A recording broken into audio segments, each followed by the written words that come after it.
Turmush o'rtog'im bu safargi qilgan syurprizlari meni xafa qiladi. Ular meni har doim hayratda qoldirish xohlaydilar va o'shaning uchun oldindan rejalarini menga aytmaydilar. Men bu narsani to'g'ri qabul qilaman. Lekin kecha arzon birovni shu istoriyasini ko'rib qoldim. Mashinalarini sotib olibdilar. Qachondir mashinalarini sotishlarini bilardim. Lekin aynan kecha sotishlari va to'satdan shu ish bo'lishi xayolimga ham o'zlari ham mashinalarini juda ham yaxshi ko'rardilar.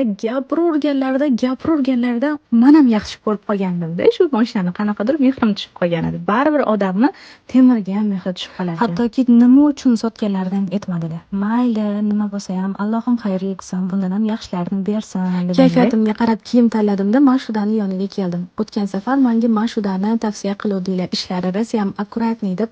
Haqiqatan ishlari menga rosa ham yoqdi. Undan keyin Ezazem brend tekstiliga keldim.